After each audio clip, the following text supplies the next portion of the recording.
just leaning into that uncomfortable situations like, oh, I am the cause of your pain. I'm the cause of your discomfort, and listening to change. Hey, welcome back to Going Deep with Aaron Watson. We've got a distinct episode today. We are interviewing the Chief Product Officer for Duolingo, Jorge Mazal, about both his career path and the way he manages a team whose app is used by tens of millions of people around the globe to learn languages. I shudder to think of the enormity of people that his app reaches and the thoughtful design elements that he needs to consider as he grows something that is such enormous commercial value. Last year, we saw in their recent round of funding, Duolingo was worth more than $1 billion. And they've recently posted a job listing for a finance associate in New York that makes me suspicious that they are imminently planning some form of a public offering in the future. Jorge was obviously not able to comment on that. That's just a little speculation on my end, but very cool to hear his perspective on things, how they've grown, and I know that you're going to take a lot away from it. Here is my conversation with Jorge Mazal.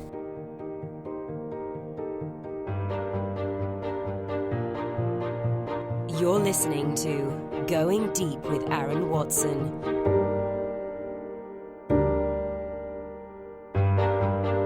Jorge, thanks for coming on the podcast, man. I'm really excited to be talking with you. Thank you, Aaron. Thank you for having me. I'm excited to be here with you. So I want to start off, I have to imagine that almost everyone that might be listening to this is aware of what Duolingo is. But maybe we can just start off, this is an app that with over 500 million downloads, 40 million monthly active users, that has taught just loads of people how to speak all sorts of different languages. Can you talk a little bit more just about what the app's mission is oriented around and the role that you play as Chief Product Officer? Sure. Yeah. So what the app does is it teaches languages, and you can basically pick up Duolingo and just, if you just use Duolingo to learn a language, you can replace up to 4, maybe even five semesters worth of college credit worth of language education, which we're super proud of. And the reason why we do that, why we teach languages, is there are actually several reasons. We're a very mission-driven company, so we care a lot about the impact that language learning has on the world. And the truth is that the impact is different depending on who you are. So for a lot of people, learning English is very transformational. So they can access better jobs, better educational opportunities. And that's kind of my lived experience has been that. And also Luis, the CEO, has a similar life experience as well. And then also for a lot of people who maybe already know English, learning another language helps them connect with the world better. We have lots of users who are learning a language because that's the language their in-laws speak, or maybe that's they want to learn Japanese so they can read manga in Japanese, or learn Korean to listen to K-pop or something. So there's many reasons why people learn a language, and we're excited to support all of those reasons. Yeah, I mean, those are exactly the two things I was just thinking about before we hopped on. Was number one, economic opportunity. We actually at Piper just hired our first international team member who just blew me away with his proficiency in English, despite that not being his native tongue. And that is, part of how things get done. You need to be able to communicate, but at the same sense, you travel different places, and obviously that's usually, if it's a tourism related type of company, that's part of the job, is to be able to bring people in and have that multilingual skill set. But it's also a way to connect. There's a difference in walking through Tokyo and reading the signs in Japanese versus having someone translate it to you. You're getting that kind of layer of distance before you can really connect with the place. Absolutely. Yeah. I mean, it's impossible to have an authentic experience when you travel unless you know some of the language at least. 100%. So I'm super curious to learn more about the role of Chief Product Officer. And later on, we'll talk kind of about how you've built up your skills and experiences to land in such a cool position. But I guess maybe as a starting point, I think that, other other roles, I think it's very legible how one is evaluated as an executive. So if you're a chief revenue officer, you need revenue to go up, right? If you've got maybe like a head of HR, it's, are we hiring adequately? Do we have the kind of diverse team that we're pursuing? With product, there seems like so many different kind of lanes and avenues that it can go down, particularly for something like we said, over 500 million, 500 million downloads of the app, all these different languages being taught. You could be, and I'm not saying this is the case, but just as an example, you could be killing it at teaching people Turkish, and maybe it's not as effective at teaching people French or whatever the thing may be. So how are you as a chief product officer evaluated? And then maybe we can connect that to how you actually spend your day in order to accomplish those goals.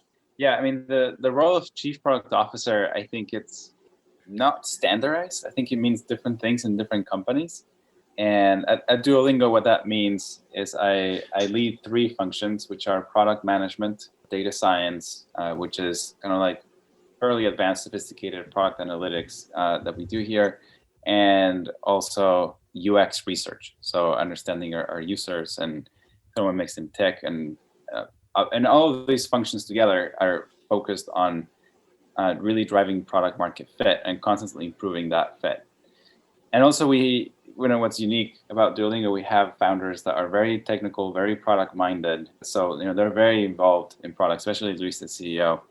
And it's a very collaborative kind of way to make decisions with him, with our chief designer, with our SVP of engineering, Natalie.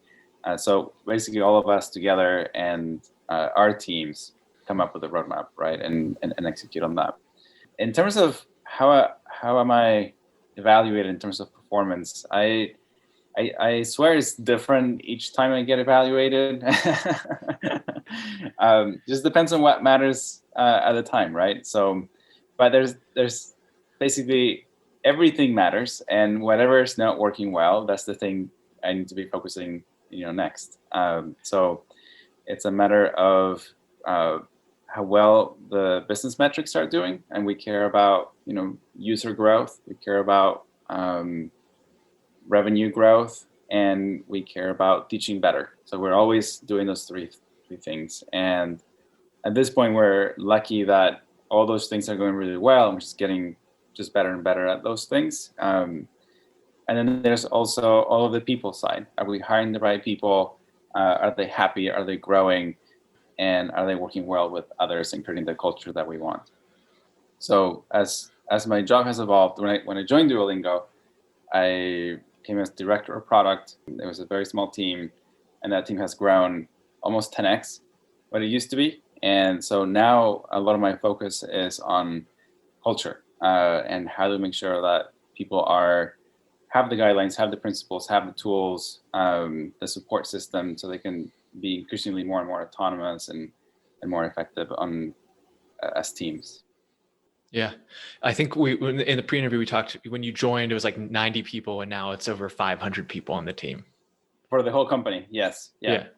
Crazy. So I was trying to guess like some of those metrics. We referenced the monthly active users, and I guess the reason it's such a kind of moving target and those metrics change is, something that maybe conventionally people understand for a TikTok or a Facebook or some of these other super apps that are at the top of the charts, because they are advertising based, more time on the app, going from 30 to 40 minutes on average the time someone spends on the app, is really impactful because that increases the ad load that they can be shown.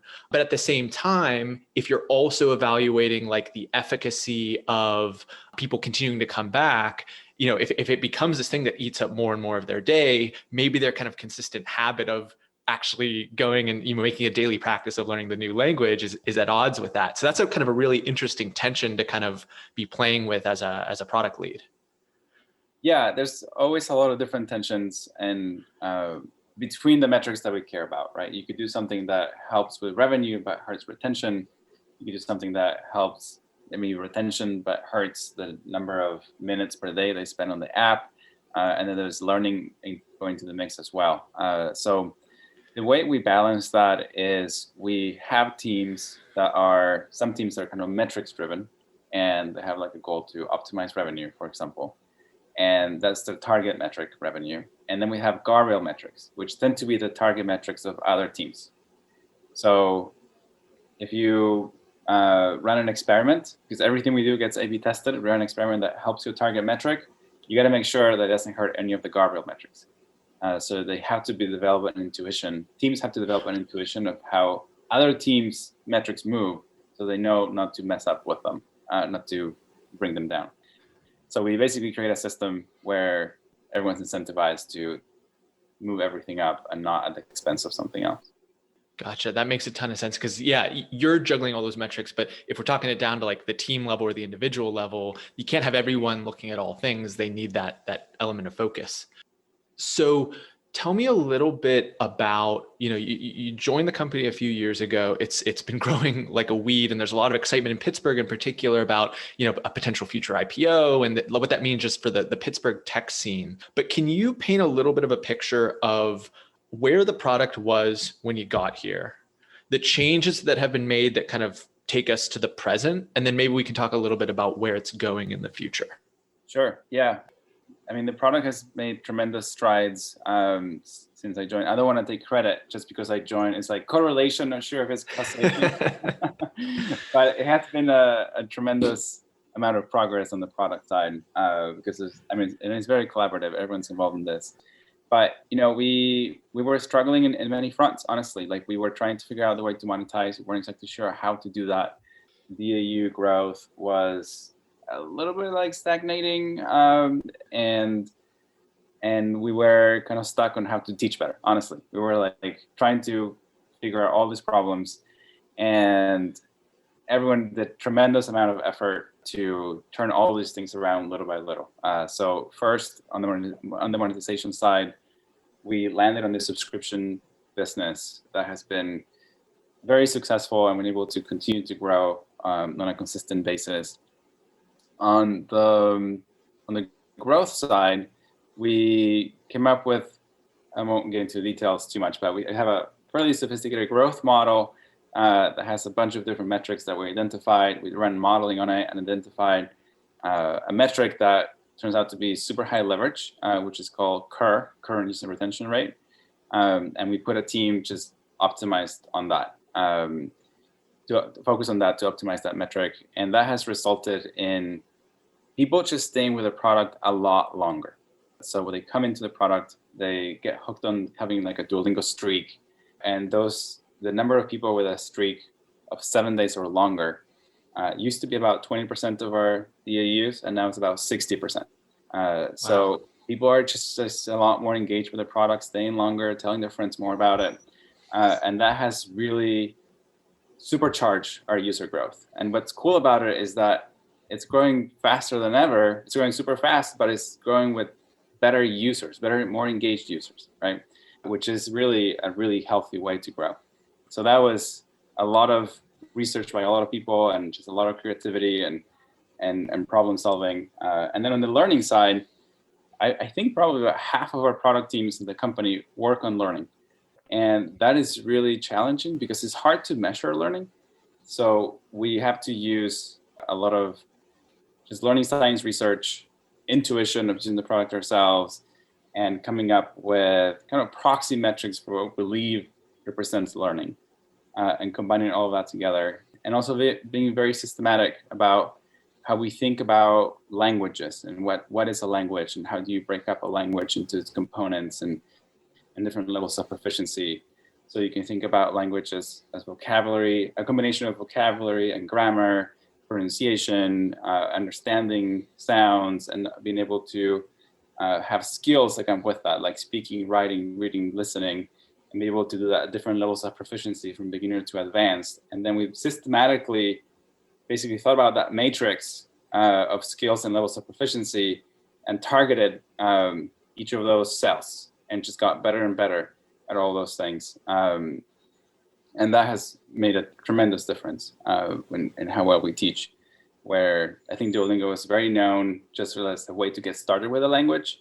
And over time, we have more and more people say, wait, you can go a lot further with your language with Duolingo than people in the past thought of or realized. And so as we kind of chart into the future is it sounds really like that ramp up from beginner, moderate into really high level proficiency is the aspiration for where the product's going. Yeah, that's a big part of it. We want you to be able to pick up Duolingo and get all the way to proficiency, to full proficiency, where you can go to a country and study there or work there, or travel there, and just feel like you're fully prepared just using Duolingo. We're like maybe 3/4 of the way there. Maybe I'm being a little bit generous on myself, but we're getting close.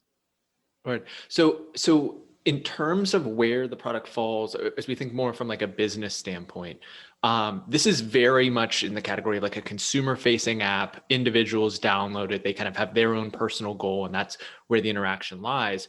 But we started this off talking about the economic opportunities and the potential, I would imagine, for things more aligned at a kind of enterprise or B2B type of level. Is that how does that come into the consideration for Duolingo? Where does that kind of fit into the whole product framework? It's a great question, and I'll answer in a roundabout way a little bit. But we have another product called the Duolingo English Test, and this is a computer adaptive, fully online, AI proctored and human proctored to test that you can take, and it measures your English proficiency, and that is accepted as a sign of language proficiency in over 3,000 universities and colleges. So it's become a significant part of our business now. It grew in the thousands of percents during the pandemic, which was pretty cool because our competitors, you had to go to a testing center and you had to sign, and all was shut down. It just became basically the only way you could demonstrate your English proficiency in the whole world for a few weeks. Wow. So we believe that, how does this connect to your question? For people who need to learn English, they need to also be able to demonstrate, certify that they know English. That needs to be in their resume. That needs to be when they talk to employers or potential employers, right? So the Duolingo English Test plays a big part on that economic opportunity angle. And what we're trying to do is what we call closing the loop, basically teaching well enough on the Duolingo app that you can take the Duolingo English Test and do very well on it. And we're basically getting to that point. Gotcha. The Going Deep podcast is underwritten by Piper Creative. Shooting, editing, and publishing quality content is overwhelming. We make it easy so you can save time, build your brand, and grow faster. Say hello at pipercreative.co. So I want to now kind of hone in on this role that you find yourself in, because feedback that I've heard from listeners of the show is, man, I love understanding what it takes to be the founder of a office furniture wholesaler or a tech startup or what have you. To be chief product officer, I keep saying the number because to me this is just like almost like anxiety inducing when I think of the scale of it. But to be teaching languages to tens, hundreds of millions of people is an immense responsibility and a really kind of, I'd imagine, fantastically intellectually stimulating role in which to be. So I'd like to unpack a little bit, and you can start wherever makes sense to you. But to me, you have this background. You worked at Zynga, which was a digital game company. MyFitnessPal, I've used that to track a few runs back when I was more into running. I haven't had the consistent habit like you're aspiring to with Duolingo. And that's more a me thing than the product thing. But can you talk a little bit about these past experiences and, if chief product officer was the goal, like how did this come together to make you capable of filling this seat? Yeah. So definitely chief product officer was not the goal. And I was actually surprised when Luis said, "Hey, I think I want to promote you to chief product officer." I was like, really? Same thing happened with VP of product. I was like, what? You want to do this? So but to get to your original question of how did I get here? It was just so many different things in life that build up to this, and I think just great coincidences in a way. I can go as back as high school. I was learning English. I didn't grow up speaking English, and I was lucky enough to go to a school that did a pretty good job teaching English, and came to the US and realized I didn't understand. I could understand actually pretty well, but I couldn't really say much. And so I had that experience as an adult of really being able to empathize with people who are learning a language and how hard it is, and all the things that kind of catch you by surprise. Like, for years, I could not understand the difference between a bag and a bug. I was just like, to me, it was the same word. It was like people were just making fun of me. And so anyways, I could empathize a lot with that experience. And then after I graduated from college, I ended up working in nonprofit in the education sector, eventually leading an education program and coming up with curriculum and mentoring programs, and just really diving into how people learn. Then went to grad school, discovered this thing called product management. Also, I did a master's in decision science. So I'm always been curious about how people think and how people make decisions, and how you can influence people's decision making for their own good. And so I studied kind of public policy and decision making together. But I got into product management somehow.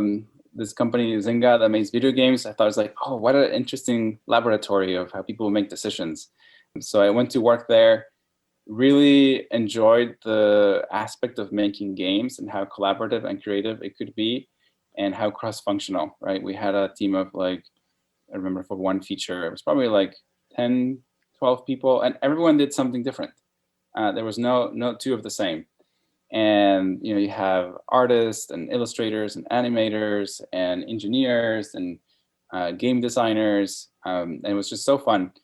And then at some point, I remember they brought to the office some of our most valued users, which were people who had spent probably like over $50,000 to $100,000 on this game.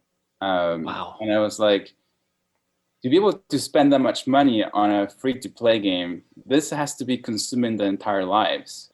And I felt really terrible about it. I felt like, oh, I don't know that I can be part of this and feel good about it. As much fun as I was having making games, just seeing the impact that a very addictive thing could have on someone just didn't feel right. It wasn't what I wanted to be doing with my life.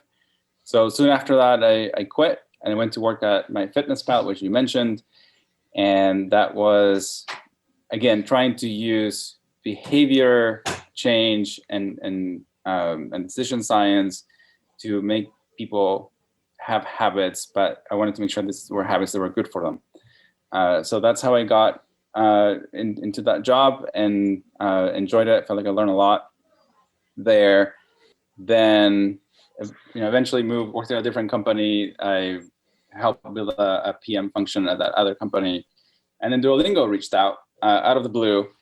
And my mom was using Duolingo at the time to learn English. I was like, sure, let's chat. And it was like, I came here to Pittsburgh. I really like the city, coming through from the tunnel, from the airport into Pittsburgh at night. It's just like the lights. It's like, wow, this is like really cool. And the people are super nice. It made me think a lot of just a East Coast city in terms of the things that are available culturally, but the niceness and kindness of the people is very kind of Midwestern, and it was like just the perfect combination. So yeah, I like the city, and I also felt like you brought everything together, right? The language learning experience, the education experience that I had, the gaming experience, the experience building a PM function, product management function, everything into one. So a lot of the things when I joined Duolingo came really intuitively. I just understood a lot of the things that people were talking about because I had lived them myself. And I think that has really helped being able to have impact at the company. And I would say, so I may be like rambling way too much. You can stop me at any time, Aaron. No, I mean, the way you told that story, it reminds me a lot of the Steve Jobs Stanford commencement address when he talks about how you could have never planned it as you were moving forward, but looking in reverse, there's this very kind of obvious sequential interrelated amount of lily pads that kind of landed you at this current lily pad. And I think that I'm thinking about so many different things. I'm thinking about habit building. I'm thinking about just like good design principles generally. And then I'm also really thinking about, the human side of this, which is there's the human users that you kind of had this experience at Zynga, seeing the effect on the humans in that regard. But then there's also the humans that work with you, that work kind of on your respective teams, and learning how to really get the most out of them, because it's very different than an entry-level product role where you're kind of got your little corner of responsibility and now overseeing everything. It's much more about how do I coach, how do I incentivize, how do I recruit so that these product goals that I'm responsible for basically get fulfilled by the team members. They're doing most of the heavy lifting. So tell me a little bit about that. Tell me about the development as a leader and kind of how you've added that realm of skills. Then how I help others become leaders, how I grew as a leader, or I mean, I would say your growth as a leader is your ability to help other people become leaders and then take that responsibility on. Yeah, absolutely. That's a good point.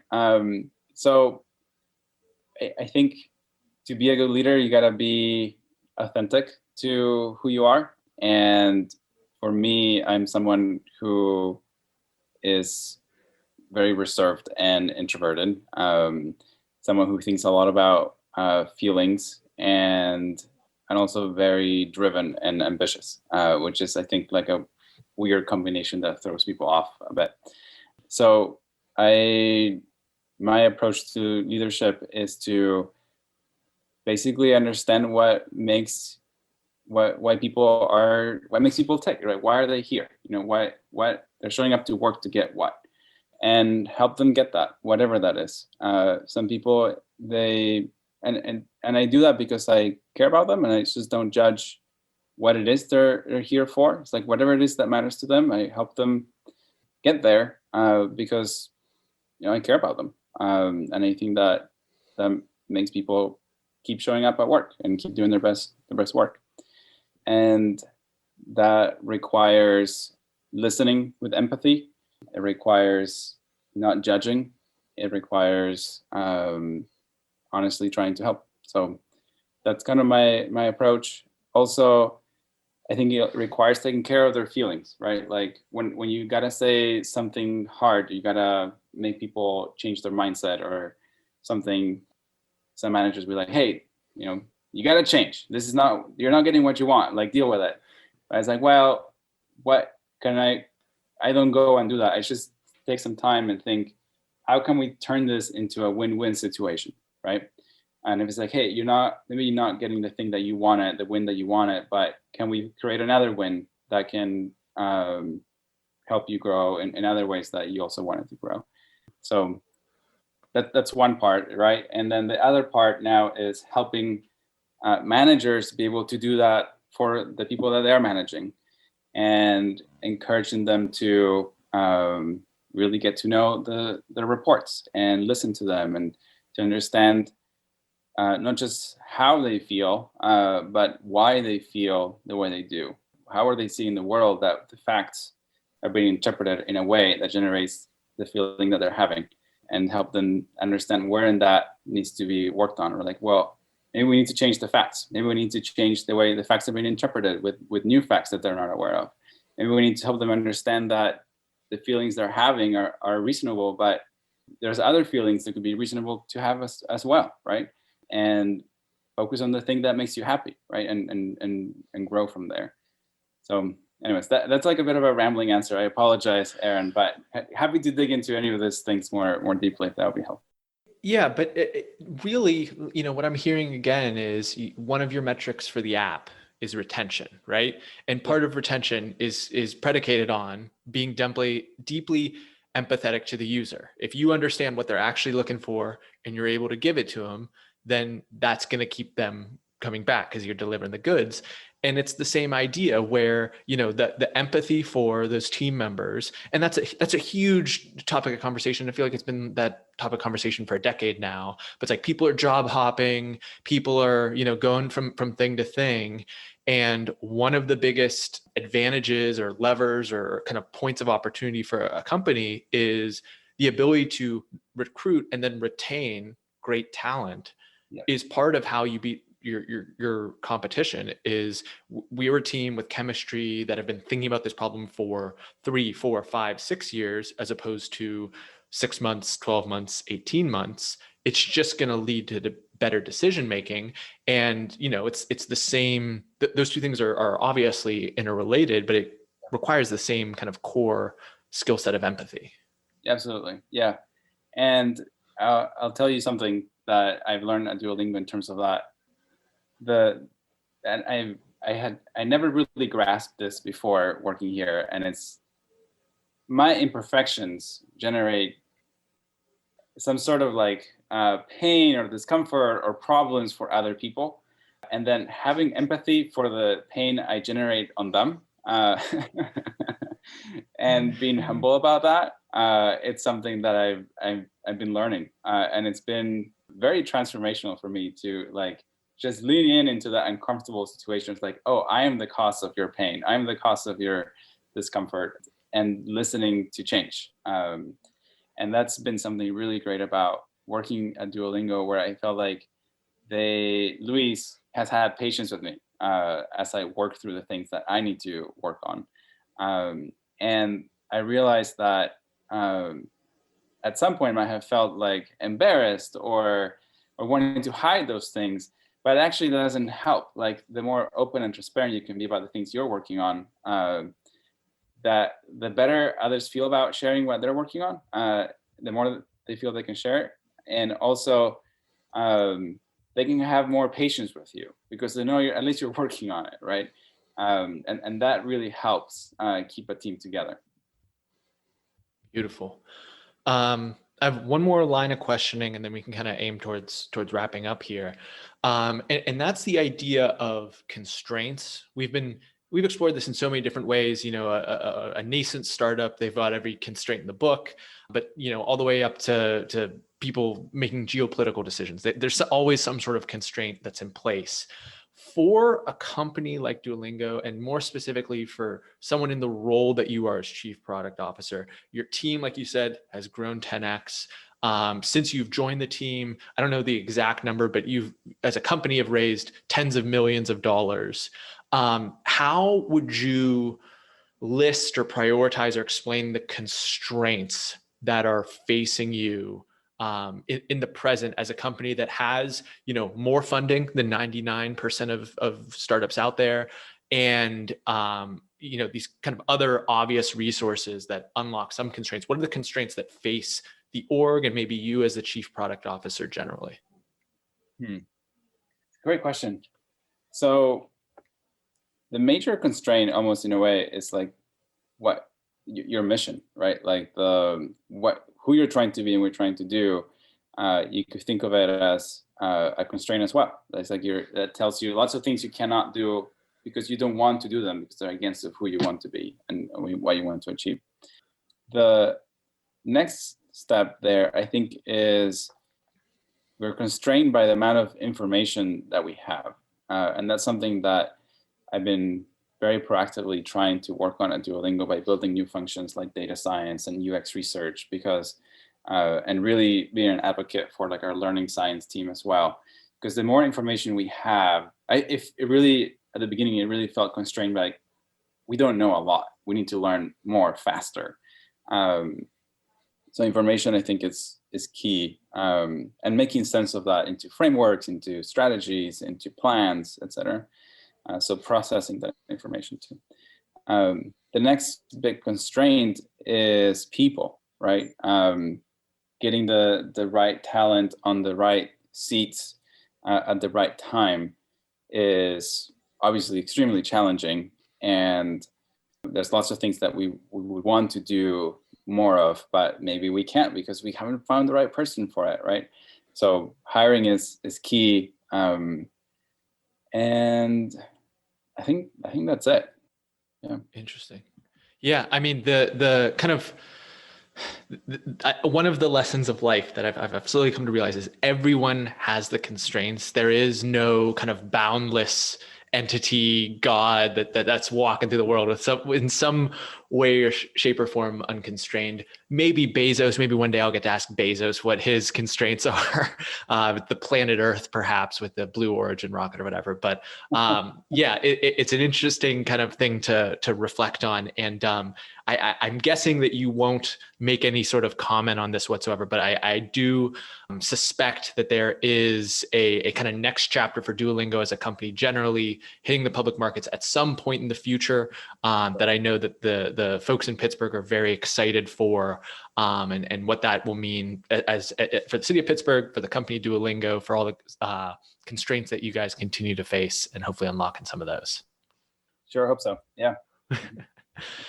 Cool. Well, Jorge, before we ask our standard last two questions, is there anything else you were hoping to share today that I just didn't give you the chance to?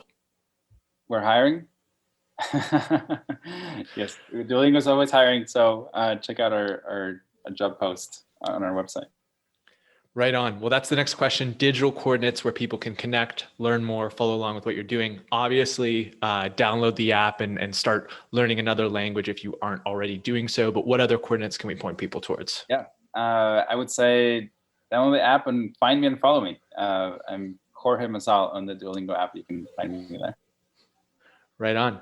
We're going to link that in the show notes. I'm actually not quite sure how to link that one. Usually I'm like, oh, it's just a LinkedIn profile or something, but I'm going to try to figure out how to I'm going to try to figure out how to do that with the Duolingo profile, if I can make an external link or not. But that's all going to be linked, goingdeepwithaaron.com/podcast for every single episode of the show, or in the app where you're probably listening to this right now. But before I let you go, Jorge, I want to give you the mic one final time to issue an actionable personal challenge to the audience. So I had a wonderful experience last week where I really took like a significant amount of time to help someone with something they really needed. And it was great. It just felt so good, especially after being isolated for so long in the pandemic, to do something that was just helping someone feel better. And the challenge that I would have for the audience is, can you block 3 hours, half a day, to do something that will make someone else feel really good without having any expectation of return? And just getting that perspective again, that we're all in this planet together. Service is what makes us human, and what makes you feel best at the end of the day. So that's my challenge. Yeah. Have you ever heard of the book, The 5 Love Languages? I have. Yeah. Mm-hmm. Yeah. So acts of service, I'll go to the grave saying it's the most underrated one in terms of being able to convey love. Not that there's anything wrong with gifting or words of affirmation or any of those other ones, but it definitely takes, I would argue, more of a lift than some of the other stuff. And so I absolutely love that challenge, and I hope that a bunch of people will take it. Right. Well, thank you so much for coming on the podcast, Jorge. I learned a ton, and I am excited for the future of you and the company. Thank you, Aaron. It's been a pleasure. Anytime. Happy to come back anytime. Awesome. We just went deep with Jorge Mazal. Hope everyone out there has a fantastic day. Hey, thank you so much for listening to the end of my podcast with Jorge. If you enjoyed this, I would also encourage you to listen to our past episode with Jason Wolf. He not only talks about the development of tech products, but also the leadership required to find enormous commercial success. We've linked it in the show notes to this episode, and we've got a ton of other good ones. Feel free to reach out to me on Twitter at AaronWatson59 for a personal recommendation, and hit that subscribe button so that you get a great new episode every single week. Thanks for listening. Connect with Aaron on Twitter and Instagram at AaronWatson59.